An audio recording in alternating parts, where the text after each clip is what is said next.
नमस्कार। आज मैं फिर आपके सामने अपराध की एक और घटना लेकर आया हूं। आज के अपराध की घटना पुरानी है। वो यूं आंखों के सामने से निकली तो मुझे ध्यान आया कि ये उस वक्त की घटना है जब मैं एसएसपी लखनऊ था। मेरे ज्वाइन करने के पहले ये घटना घट चुकी थी, लेकिन उसका पूरा जो उसका झटका कह सकते हैं, उसका दबाव, वो मैंने झेला था। घटना दरअसल ये 4 जून 2016 की है और 16 जून 2016 को मैंने एसएसपी लखनऊ का पदभार ग्रहण किया था। हुआ कुछ यूं था कि जैद शकील नाम का एक युवा नेता था, प्रॉपर्टी डीलर था, रसूख वाला था। उसके पिता शकील वो पटाखों के बड़े कारोबारी हैं लखनऊ के, और जो सांसद हैं शफीकुर रहमान बर्क मुरादाबाद या संभल से, वो जैद शकील के नाना लगते हैं। अब आप अंदाज लगा सकते हैं कि कितना रसूख वाला लड़का ये रहा होगा, यंग था। हुआ यूं कि 4 जून 2016 को आधी रात के बाद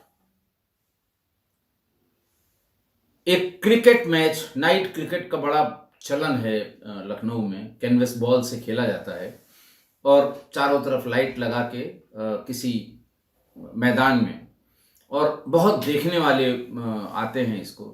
गर्मी का दिन होता है, रात का समय खाली होता है, बहुत ढेर सारी टीमें इसमें लखनऊ में हैं, लीग मैचेस होते हैं, ट्रॉफीज होती हैं, चैंपियनशिप्स होती हैं। करीब 1-1.5 महीना तक गर्मी के सीज़न में नाइट क्रिकेट का बड़ा जोर यहाँ पर रहता है। ऐसे ही एक नाइट क्रिकेट को देखकर, जिसमें वो, चूंकि वो क्रिकेट में बहुत उसका इंटरेस्ट रहा करता था, तो वहाँ उसके आसपास लोग जितने हैं वो उसको अपने अपने मैचेस में, छोटे बड़े मैचेस में, कोई पैसे के चक्कर में उसे अपना चीफ गेस्ट बुला लेता है, कोई अदरवाइज वैसे ही बुला लेता है ताकि वो थोड़ा फंडिंग कर दे। कोई बहुत ज़्यादा खर्चे का भी मैच ये नहीं होता। बहरहाल ऐसे ही एक मैच में वो मुख्य अतिथि था, और मैच जब ख़त्म हुआ 12-12:30 बजे, तो वो मैच वाली जगह से अपने घर जाने के लिए निकला। ऐशबाग के वाटर वर्क्स रोड पर अंजुमन सिनेमा के सामने वो जैसे ही निकला, मोटरसाइकिल चला रहा था फरहान नाम का एक उसका दोस्त, पीछे जैद बैठा हुआ था, और पीछे से 2 मोटरसाइकिलों पर बदमाश आए और पीछे बैठे हुए जैद पर 20 गोलियां मारी। जैद वहीं गिर गया, गोलियां उसके पूरे शरीर में लगी थीं। बड़ी जाहिर सी बात है, बचा नहीं, मौके पर ही मौत हो गई। फरहान ने सबको फोन किया, भारी भीड़ इकट्ठा हो गई। लॉ एंड ऑर्डर की सिचुएशन वहां पर आ गई। किसी तरह से उस समय के जो अधिकारी रहे होंगे, उन्होंने स्थिति को संभाला, लाश को वहां से पोस्टमार्टम के लिए भिजवाया और फिर टीमें इसकी बनाई गई। एसपी क्राइम उस समय थे डॉक्टर संजय कुमार। उन्हीं को इसका काम दिया गया कि आप किसी भी तरह से इसका हला भला करें, इसका अनावरण करें, वरना लॉ एंड ऑर्डर की फिर कोई दिक्कत जरूर हो जाएगी। 4 की यह घटना थी। पुलिस अपना काम कर रही थी, तरह तरह के जो प्रयास पुलिस कर सकती है, क्योंकि प्रॉपर्टी डीलर था। ये भी अंदाजा लगाया गया कि किसी डिस्प्यूटेड प्रॉपर्टी की वजह से तो इसकी हत्या नहीं हुई है। तमाम उसकी जो प्रॉपर्टीज इस बीच में दी गई थी, उनके दोस्तों को बुलाया गया, उनके पार्टनर्स को बुलाया गया, सबसे अलग अलग पूछताछ हुई। 50 लोगों की लाइन वहाँ लगी रहती थी, भीतर पुलिस की टीमें उनसे पूछताछ करती थीं और कोशिश करती थी जीरो इन करने की कि कहाँ पर सुई जाकर अटकती है, किस वजह से इसकी हत्या हुई होगी। इसी बीच 16 को मैंने ज्वाइन कर लिया। अगले ही दिन 17 को तमाम उस समय की रूलिंग पार्टी के तमाम बड़े नेता,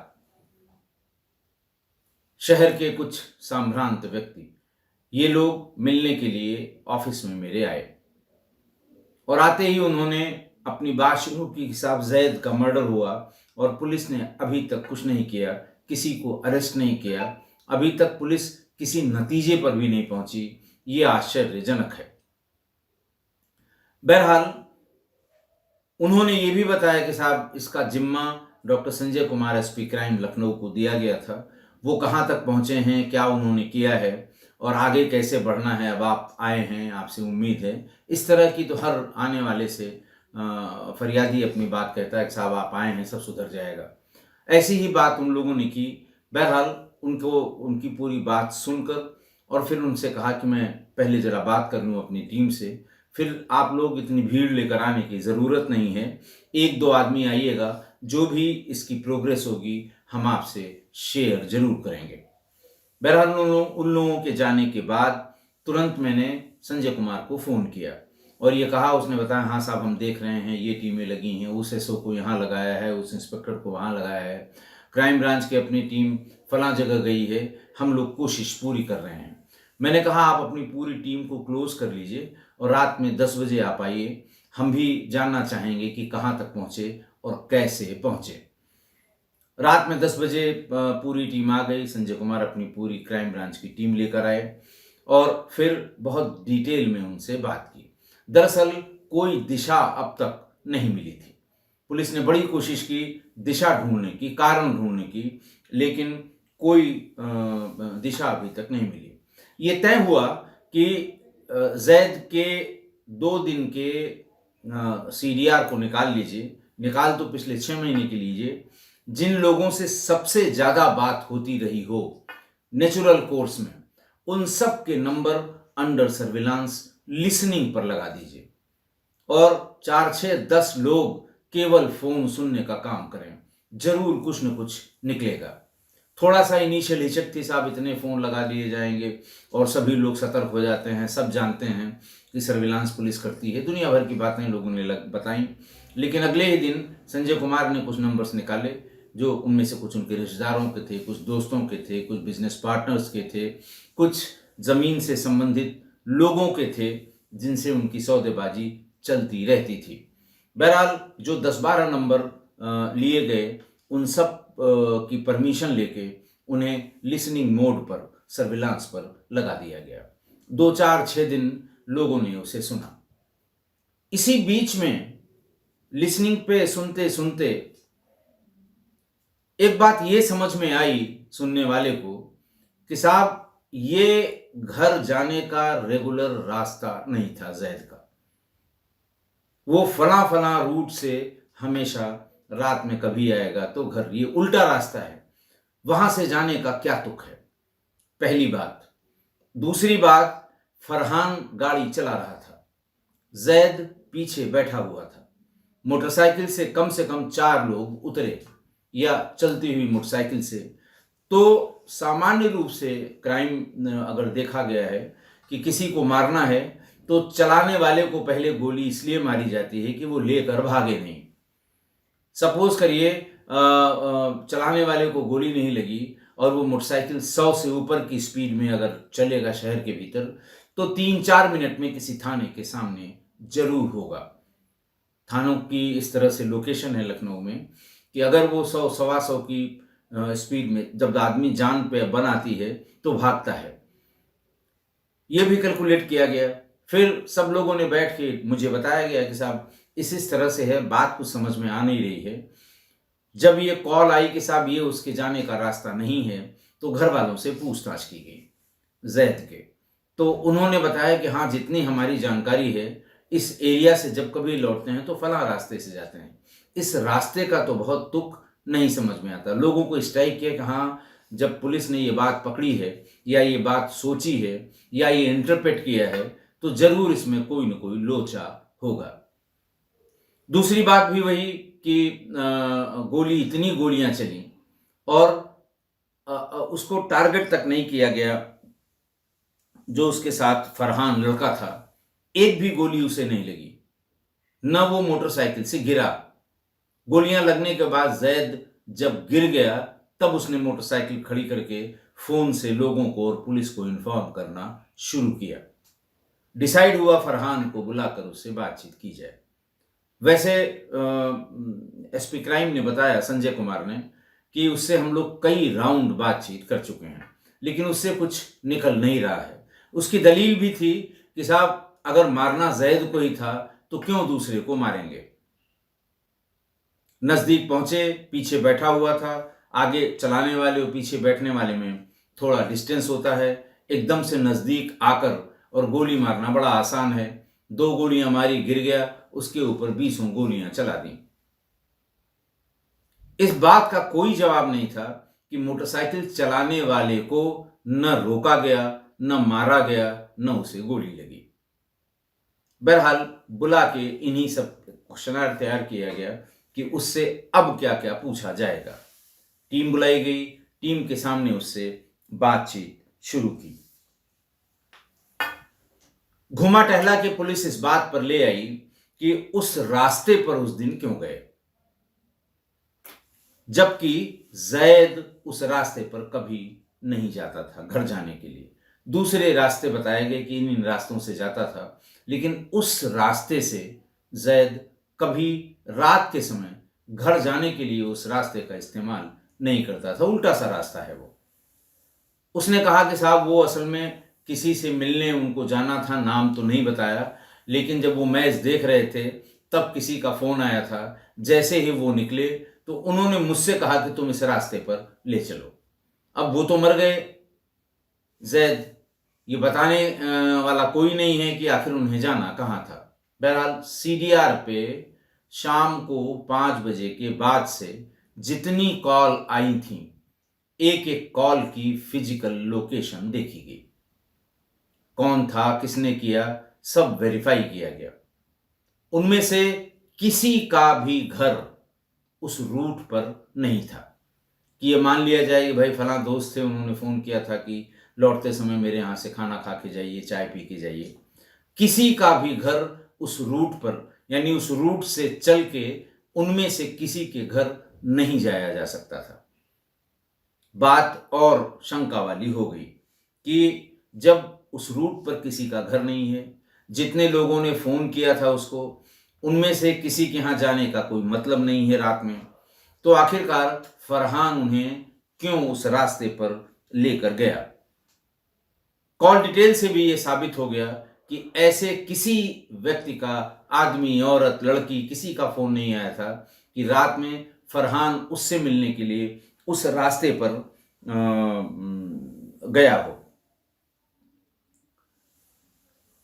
फिर उनकी वही विशिष्ट श्रेणी वाली, जब 3-4 कंट्रडिक्शन हो गए तो विशिष्ट श्रेणी वाली पूछताछ शुरू हुई। पूरा सांस्कृतिक और रंगारंग कार्यक्रम हुआ। कई दिन से पुलिस बुला रही थी, पूछ रही थी, उसे भी सवालों का अंदाज था कि पुलिस क्या जानना चाहती है और क्या पूछेगी, मुझे क्या जवाब देना होगा।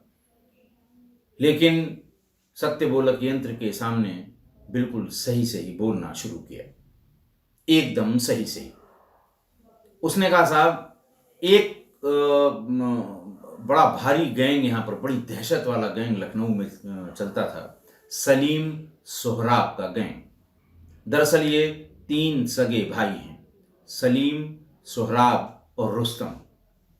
और मर्डर, रंगदारी, पैसा वसूलना, जबरदस्ती कब्जा करना इनका शगल था।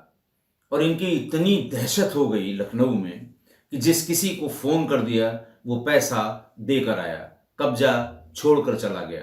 किराए के मकान में किसी पे कब्जा किया था, फौरन खाली कर दिया। इतनी दहशत थी और दहशत का कारण भी था। बहरहाल वो आगे मैं आपको बताऊंगा। उसने ये बताया कि साहब मेरी सलीम से दोस्ती थी और हुआ ये कि सलीम ने मुझे, तारीख थी, सलीम आया था, उसने बताया कि सलीम 25 मई 2016 को तिहाड़ जेल से पेशी पर कानपुर आया। बाई ट्रेन आया, पुलिस उसको लेकर आई। वहां रेलवे स्टेशन पर पहले से खबर हो गई थी। रेलवे स्टेशन के रिटायरिंग रूम में सलीम अदालत में जाने का वेट कर रहा था। इस बीच उसके सारे गुर्गे वहां पर आ गए। फरहान को भी बुलाया गया था, फरहान भी आ गया।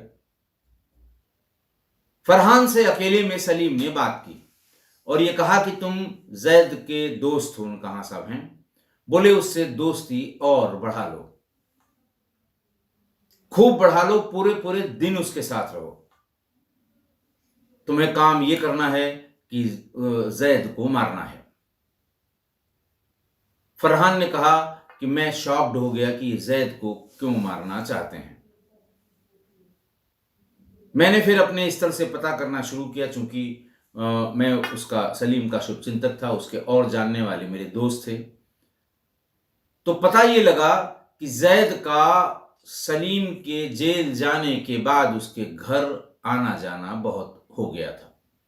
और यह भी पता लगा कि शुरुआत में सलीम ने ही जैद को कुछ काम के लिए, चूंकि पॉलिटिकल रसूख वाला लड़का था वो ये जानता था ऊंच नीच होगी तो इनसे उनसे कहलवा के हमारा काम करा देगा, तो उसे कुछ काम से, जैसे कुछ कागज के लिए, FIR की कॉपी के लिए, वकीलों से बात करने के लिए, वकीलों के लिए पैसा लेने के लिए अपने घर भेजा करता था शुरुआत में। लेकिन वो धीरे धीरे उसकी पत्नी से उसकी मुलाकात हो गई, अच्छी मुलाकात हो गई। और फिर लोगों ने सलीम को ये बताना शुरू किया कि उसकी पत्नी और जैद दोनों वाटर पार्क में, चिन्हट के पास एक आनंदी वाटर पार्क है, वहां गए थे और दोनों स्विमिंग सूट वहां दिया जाता है जो वाटर पार्क में जाते हैं, स्विमिंग सूट में देखे गए। ये चौंकाने वाली बात थी। फिर ये कहा गया कि वेव सिनेमा में नाइट शो में ये दोनों अकेले गए थे, शॉपिंग मॉल में ये दोनों अकेले गए थे। ये बात सलीम को आग लगने जैसी हुई और तभी उसने डिसाइड किया कि जैद को रास्ते से हटाना है। फिर बात उसकी हुई कि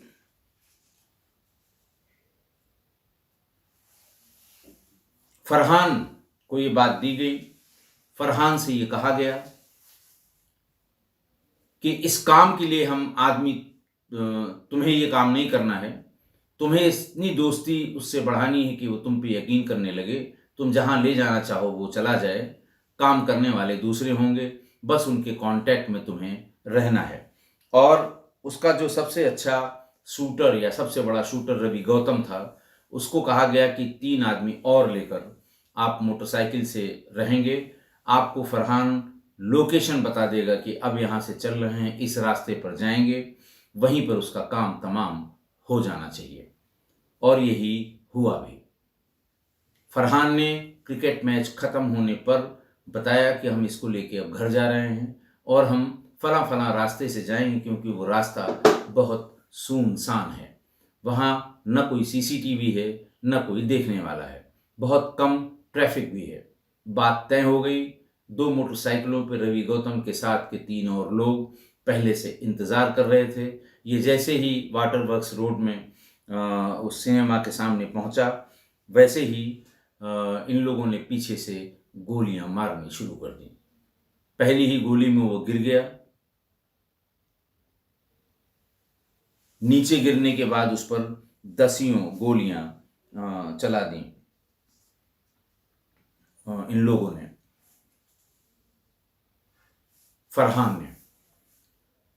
फरहान को ने इशारा किया, उन लोगों ने गोली मारी और फिर फरहान फौरन वहां पर चला गया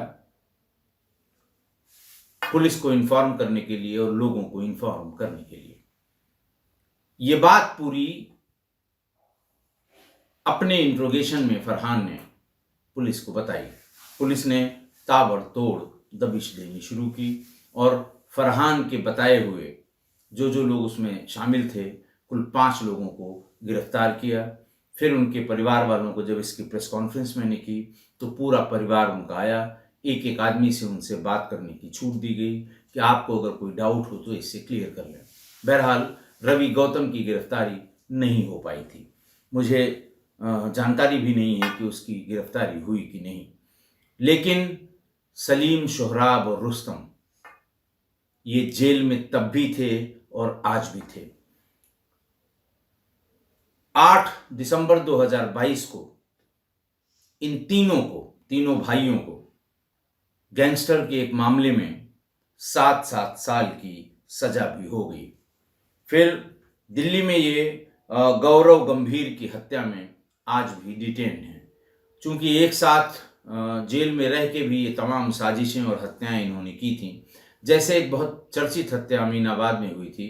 कैंट के पार्षद पप्पू पांडे थे, उनको वहां इसके गुर्गों ने घेर के गोलियों से मार डाला था। नाम इसका बहुत ज्यादा तब हुआ जब 2004 में रमजान पाक के महीने में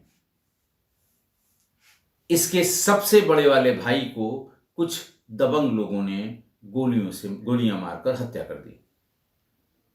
ठीक साल भर बाद, ठीक उसी दिन जिस दिन उसके भाई की हत्या हुई थी, हत्या करने वाले 3 लोगों को इन तीनों ने गोलियों से मार डाला था। ट्रिपल मर्डर हुआ था, बड़ा सनसनीखेज मर्डर हुआ था। दिन ईद का था। साल भर पहले आप जानते हैं कि हर साल ईद रमज़ान के महीने में थोड़ा थोड़ा आगे खिसकती है ऊपर की तरफ, क्योंकि 30-30 दिन के महीने होते हैं, 365 दिन का हमारा साल होता है, तो थोड़ा उस हिसाब से खिसकती है। लेकिन जिस दिन इसके बड़े भाई को मारा गया था, साल भर बाद ठीक उसी दिन ईद थी। और ईद की नमाज के बाद उन तीनों को, एक को हुसैनगंज में, एक को खदरा में और एक को मड़ियाओं में, तीनों बहुत दूरी पर हैं, इन तीनों को मार दिया। और तत्कालीन एसएसपी आशुतोष पांडे साहब को सलीम ने फोन करके बताया कि मैंने अपने तीनों दुश्मनों को फला फला जगह पे फला फला को गोली मार दी है, आपको जो करना हो कर लीजिए। और अखबारों में इस कदर सनसनी मची, आप सोच नहीं सकते हैं कितना। और मर्डर की तो कोई गिनती नहीं इस गैंग ने किया। पिछले 6-7 सालों से, 8 सालों से, जब से ये जेल में हैं, तब से थोड़ी सी राहत है लोगों को। जेल में रह के भी जब ये साजिशें करने लगे, फिलहाल इनको अलग अलग जेलों में रखा गया है। सलीम को फतेहगढ़, सोहराब को मंडावली और रुस्तम को तिहाड़ जेल में रखा गया है। तो इस तरह से एक गैंगस्टर की पत्नी से संबंध होने के शक में एक नौजवान लड़के की हत्या हो गई। आज की घटना। सलीम सोहराब के अपराध से लखनऊ के लोग उस समय दहशत में थे। 2004, 5, 6 और 7, 3-4 सालों का किस्सा था इन लोगों का। जिस किसी को भी रंगदारी के लिए इसने फोन किया, इन तीनों में से किसी ने, वो घर पहुंचा गया पैसे, या जहां कहा गया था वहां खुद ही पहुंचा दिया। और जैद की हिम्मत की दाद दूंगा। इतना सब जानते हुए भी, और ये भी जानते हुए कि सलीम उसका दोस्त है, और उसी के काम से घर गया और बीबी को लेके उड़न छू हो गया। जो सूचनाएं उस तक पहुंची थी, सलीम तक, गलत नहीं थी कि वो कहां कहां अकेले सलीम की वाइफ के साथ, अंजुमन ऐसे कुछ नाम था उसका, किसके किसके साथ कहां कहां वो गई थी इसके साथ। ये बिल्कुल सही सूचना थी। तो अब यही कहा जा सकता है कि जैद जानबूझकर कुएं में कूद गया। ये उसका पूरा कार्यक्रम सुसाइडल था, और इसीलिए शायद वो जान से भी गया। इतने खूंखार गैंगस्टर के घर वालों के साये से लोग दूरी बनाते हैं कि ऐसा ना हो उसका साया पड़ जाए और कोई शिकायत कर जाए, हम मुसीबत में आ जाएं। साये से परहेज करते हैं लोग, और जैद तो उनके घर में ही घुस गया। इसीलिए ये कहा जाता है कि ऐसे लोगों का साथ नहीं करना चाहिए। इनसे जितना आप दूर रह सकते हैं उतनी दूरी बना के रहिए, वरना वही होगा जो जैद का हुआ। मैंने बनारस की कई एक विजिट में, पहले भी और अभी बाद में भी, वहां के जो ऑटो हैं, टेम्पो हैं, टैक्सी, वहां पीछे एक स्लोगन लिखा रहता है कि सटला त गैला, कभी सटला त गैला राजू, कभी सटला त गैला भाई, इस तरह से लिखा होता है। उसका अर्थ मैंने पूछा तो ये पता लगा कि ऑटो वाले,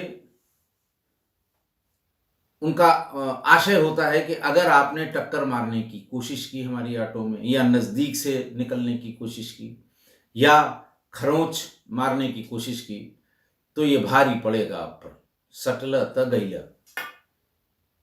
लेकिन उसके बहुत ढेर सारे इंटरप्रिटेशन भी वहाँ के लोग जो बनारस आने जाने वाले हैं या रहने वाले हैं उनको जानकारी है। कहने का उसमें जो दूसरा इंटरप्रिटेशन उसका ये है कि अगर बहुत ज़्यादा नज़दीक यानी बहुत सटोगे तो फिर काम लग जाएगा तुम्हारा। आप किसी से इसको जोड़ के देखिए, और आज की घटना में यही हुआ, सटला त गैला। भोजपुरी की लाइनें हैं ये, लेकिन बड़ी मौजू हैं आज के इस घटनाक्रम पर। आशा है आप मेरी इस बात से सहमत होंगे। आज के लिए इतना ही। बहुत बहुत धन्यवाद।